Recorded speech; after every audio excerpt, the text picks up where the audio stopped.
So this is actually the scene from a massive, get this, chicken plant fire that erupted yesterday in Bryan, Texas. So let me give you guys a little bit of information about this, because what's interesting here, massive volcano of black smoke coming out of Bryan, Texas yesterday is from another chicken farm going up in flames. It says 2 buildings of the Feathercrest Farms operation are still on fire and are expected to burn for days. This just happened yesterday. There's not a lot of information out there. I will say that some people are saying there was a major explosion. And from a lot of the pictures and videos that I looked at from different news stations in the area, it does look like this massive fire is right next to a bunch of silos, and I don't know exactly what kind of chemicals are used there, what kind of machinery is used there that could possibly explode. But from the views, when I first saw it, my first thought was, oh, is another train derailment based off of the plume of smoke. And not just any train derailment, but it immediately reminded me of, you guys know already, the February 3rd, 2023 Norfolk Southern train derailment in East Palestine, Ohio, and the subsequent intentional release of chemicals onto the ground, an intentional fire that they set to those chemicals, which resulted in the intentional black plume of smoke that covered all of East Palestine, Ohio, and worked its way into numerous other cities and counties and states from that, right? So when I saw this, that was my first thought was, oh crap, it's another one of those. And then my second thought was, well, thankfully it's not, but, you know, because chemicals and whatnot. But then also, well, it still really sucks because this is another chicken plant that is mysteriously on fire, whether it exploded, whether it's a regular brush fire that got out of hand, which you're not going to see that plume of black smoke from something like that. It's significant given the fact that we are 29 days in. I'm pretty sure today's January 29th, SquirrelTribe. I don't know. I'm pretty sure it's January 29th. We're 29 days in, and we're already seeing these massive fires. And it's always, of course, a chicken plant of some sort, whether it's the broiler chickens, whether it's the hen egg-laying chickens, it doesn't really matter, or the egg farms themselves. It seems that the chicken plants of some sort are the ones who are notoriously in the news for fires. Between that and then, there was also the one in Dimmitt, Texas, of the beef cattle, that massive explosion towards the end of last year, 18,000 cows that just died because of this whole thing. Texas is not doing very well when it comes to food sustainability and lack of explosion and fire in their plants, as far as I'm concerned. So I want to show you this news article here, just so you can see. The name of the place that caught fire is called Feathercrest Farms. And they are saying it could take days to extinguish because of how large and severe it is. And I don't know if I can get this video to work because there's always an ad. You guys know how this is. It'll end in 21 seconds, so we'll come back to that. So it says here, multiple fire departments are still battling a large fire burning at a chicken farm in a rural part of northeast Brazos County. I will say I looked it up, and there's not very many houses around the area, so that is a silver lining in this whole situation. The fire was reported just after 5 p.m. yesterday on Sunday. Nope, yesterday was Monday. Here we are, guys. Yesterday was Monday at Feathercrest Farms near Fickey Road, east of Curtin, and officials Monday night said it could be days before it is fully extinguished. So you guys can see here, which, there you go. Can y'all see that? This is you can see all of that. Look at that. Look at that. That is severe. And you guys can see what I was talking about, those little silos, but look how that cloud, tell me that doesn't look like East Palestine, Ohio after that Norfolk Southern train derailment. Tell me that does not look like that. And then also very reminiscent of that Dimmitt, the dairy farm. What was it called? I think I have it in my notes. The dairy farm that exploded, if you will, and killed 18,000 cows last year. Those plumes of smoke are very significant. So I would like to point out, I was very curious what this Feathercrest farm was all about, because from certain videos it looks like they have numerous chicken houses. I don't know what they're called, the really long things where thousands of chickens are crammed in with no daylight and no room to move a single feather or anything, which is why they all look so really gross and stuff. I don't remember what they're called, chicken coops, if you will. I was curious about them, so I tried to look them up. And the amount of information that I could get right now was literally almost zero, because the only thing that wants to show on Bing, on Google, on, what's the other one? DuckDuck, whichever other one I've got. Everything it wanted to show was what's going on right now with the fire. They didn't want to talk about the farm itself. I could not find a lot of information. I tried to pull up financial records of this farm. I tried to pull up if they've been in any kind of legal battles lately, because that's normally my first question when I see some sort of massive explosion this way. I'm like, do you owe somebody money? Did your insurance get canceled? Are you trying to get insurance payout because you're not making enough money? Like, I'm always curious why. And then obviously I'm like, is the government doing this because they like to scare people and now we need people to go make a run on their grocery stores for chicken and eggs?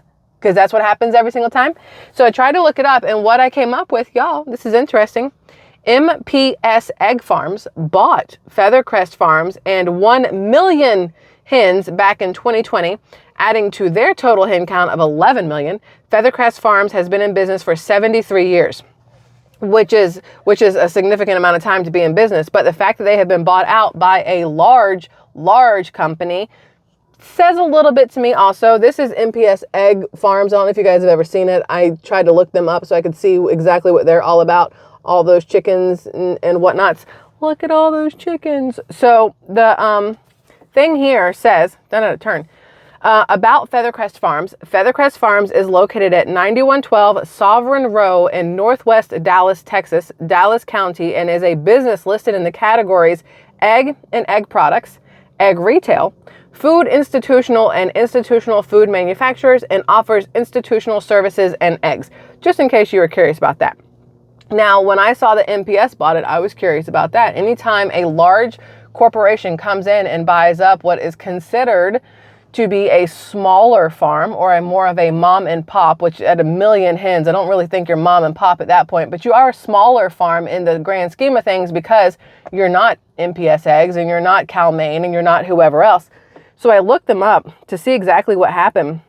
And it says here, the Texas-based egg producer with 2 farms in Curtin and Center, Texas, was purchased by MPS Egg Farms. The acquisition expands the MPS Egg Farms operations by approximately 1 million hens for a total of 11 million hens, producing approximately 9.35 million eggs a day.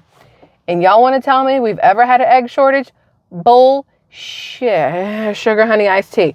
No.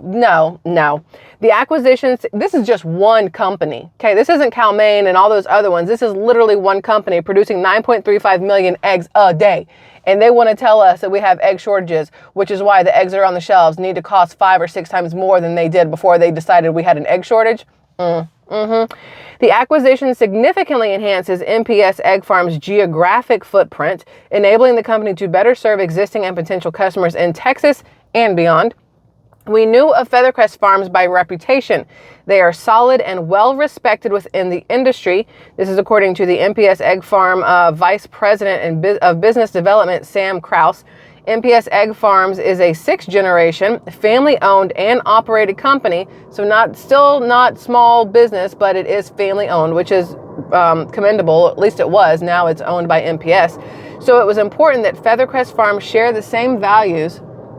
I don't know if y'all can hear that little jet or plane that's going above my car right now. It's pretty loud. So it was important that Feathercrest Farms share the same values and commitment to customer service and quality that we hold important. It says here the Barrett family has been involved with Feathercrest Farms since the 1950s, starting with Delvin Barrett, who began working there while a student at Texas A&M University. I don't know who their mascot is.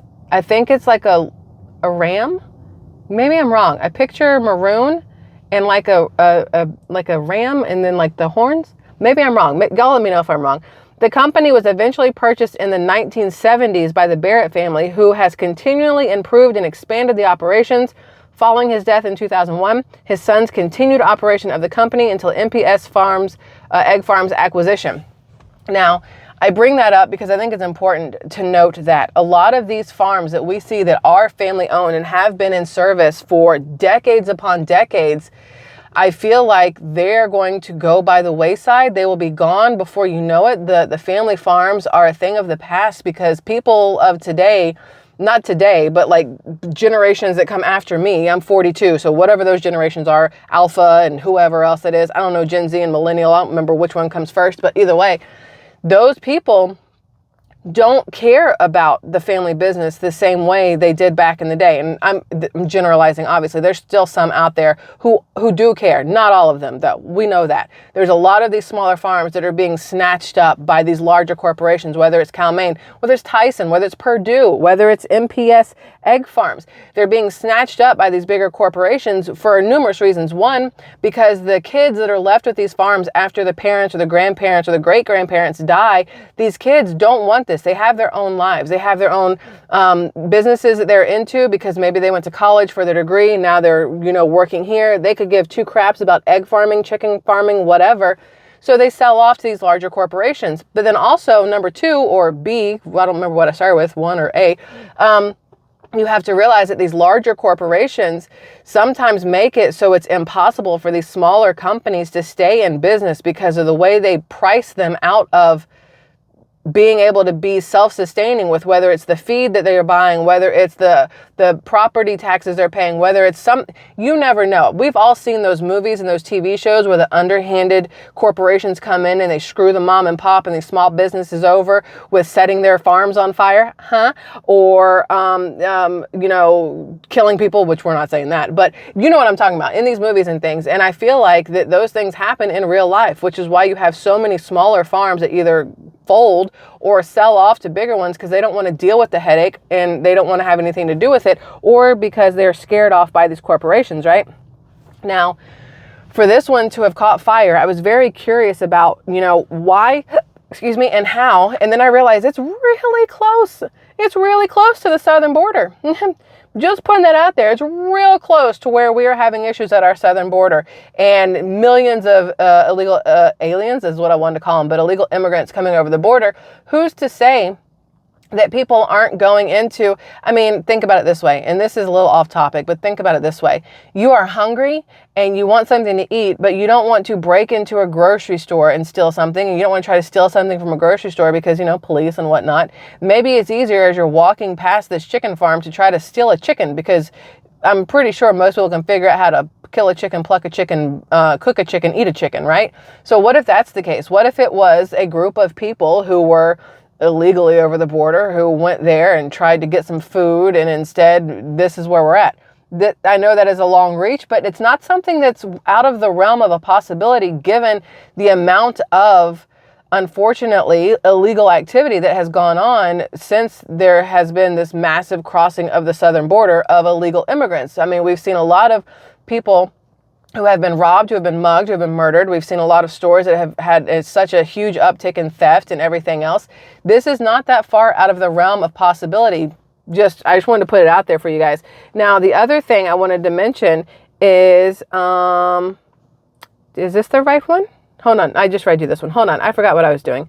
Y'all met me, I'm a squirrel, and I end up going all over the place. Okay, so when I wrote this, these are all of my email notes that I sent myself. So as of right now, which was 7:28 a.m. Central Standard Time, when I did all my stuff here, they have no cause for the fire determined. I looked that up before we started recording. They're still at no cause. They don't know why.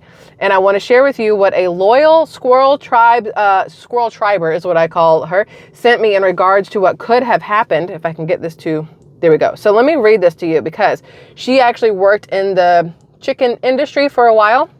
So she sent me this. And actually, I don't know if you want me to say your name. I'm going to do it anyway. Denise sent me this. She said, with chicken houses, the amount of shaving in the floor end up turning into a mini compost pile. After the chicken poop and walk around, you have a thick layer on the ground. Sometimes fires are caused just by the breakdown of waste, and usually happens after the animals are removed and the fans to the barn are turned off. The lack of airflow will allow it to heat up and then smolder.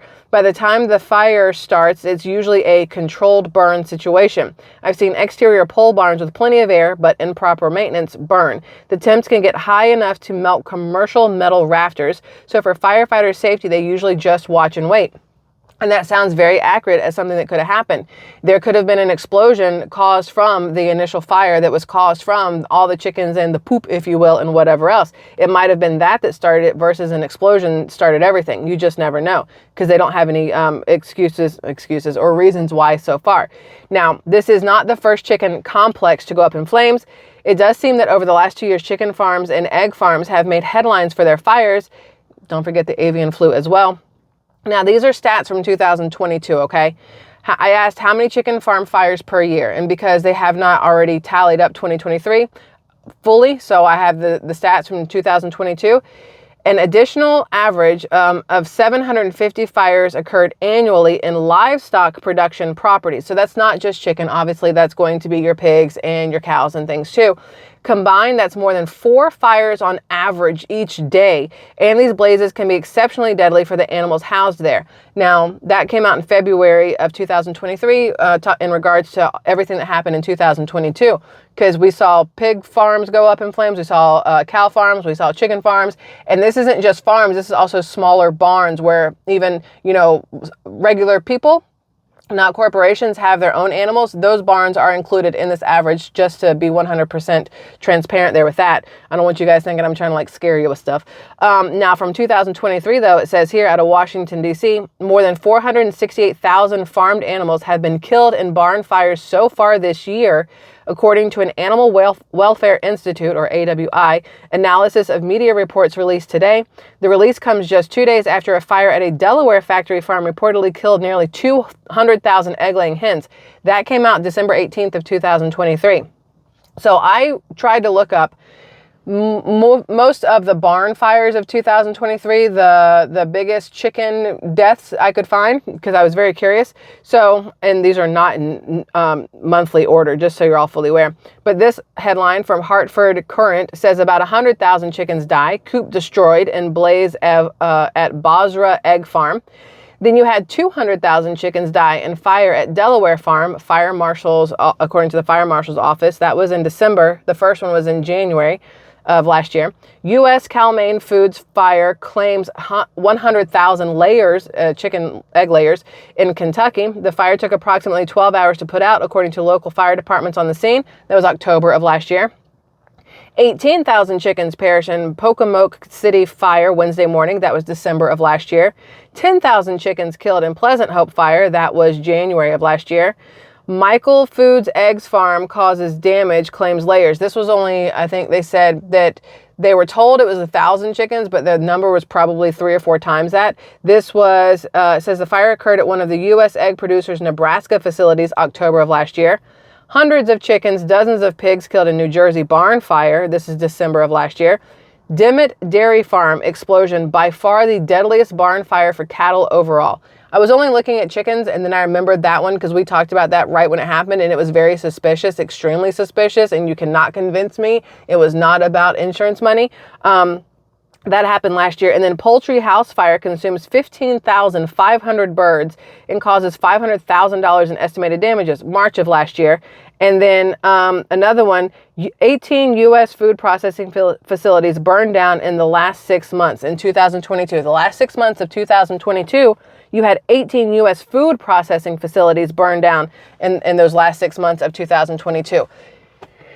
I want to say that what's happening now with this massive explosion and fire at the the Feathercrest Farms in Bryan, Texas, which is right outside Curtin or in part of Brazos or whatever. I want to say that it's probably nothing, but if something were to happen in the next few weeks, next month, I'm going to think that we're still in that time frame where they are attacking our food supply. And I would like to point out, you guys heard me read these to you. Those are the largest chicken losses in the last year. We know that there are more than math. I can't do math this fast in my head, but let's say this was, we're going to rough up to 1 million chickens, which it's not that. We're going to rough it up to 1 million chickens and say that 1 million chickens died last year because of all these fires. And then let's throw in, for shits and giggles, another 3.5 million killed because of avian flu or whatever. So let's say you're at 4.5 million chickens. This one place, MPS Egg Farms, has 11 million chickens of their own just to lay eggs. The ones who produce meat, the chickens for actual meat, the broiler chickens, they have 100 times that many in this country. And yet, because of these few that were killed or died in fires or because of avian flu, our chicken prices skyrocketed. We had a chicken shortage. Our egg prices skyrocketed. We had an egg shortage at the same time. No, we didn't. We had manufacturers and people like that and corporations who played us for fools so that they could make back money that they weren't making for the years before, when the whole pandemic, in the very beginning, where people weren't going out, people weren't buying anything, nothing was happening. They had to make up their money somehow. Anytime somebody wants to tell me now that there is a chicken shortage or an egg shortage, I'm telling them, no, there's not. No, there's not. We're just being effed with. And, you know, when you see chicken out there now, if you want to stock up on it, knock yourself out. But it's not that there's an actual shortage. It's that they are screwing with us every single time. That's just my thought and opinion on that. And I've said that numerous times. This is nothing new. You've heard me say it 1,000 times. There's not an actual shortage. There is them working the system in order to make more money, because profit over people. And it's all about trying to see what they can get from us. And chicken at no point in time should cost $8 a pound. Ever in life should it cost that much. And then eggs should never cost $4 for a dozen eggs. Never in life should it cost that much for your basic. I'm not talking your organic. I'm not talking your pasture raised. When you want to go a little higher end, the price tag does go along with it. I'm talking about your basic run of the mill white eggs and basic chicken, like chicken breasts and whole chickens, should never cost that much. And the only reason why it does is because they let us get scared about the fact that we could run out. We're not going to run out. I guarantee you we're not going to run out. If it's not at this grocery store, go to the next one or eat a different protein for the day. If they know that we are willing to drive numerous places and we're willing to pay the higher prices for the things they're putting out there, they will continue that cycle of, oh no, we're going to be short this time. That way you have to go spend more, and that way you stock up on it or whatever else. There's nothing wrong with stocking up if that's what you personally want to do. But do not let these corporations convince you that you have to spend 10 times more and buy 10 times more for your safety or your food supplies, when it's just them effing around and making sure they make money at the end of the day. So I just wanted to bring that to your attention. They're saying that nobody was hurt in this explosion because it was after 5 p.m. and I'm guessing the facility had already shut down for the day. I will keep you updated on what is going on there, but I did want to tell you about it because it is a big deal. They're after our food supply once again. Another year has just started and they're already back at it. So just keep that in mind. Look at other proteins: tuna, beef, pork, lamb, I don't know, tofu, whatever else, protein powders, drink a shake instead of have a whole meal. I don't know.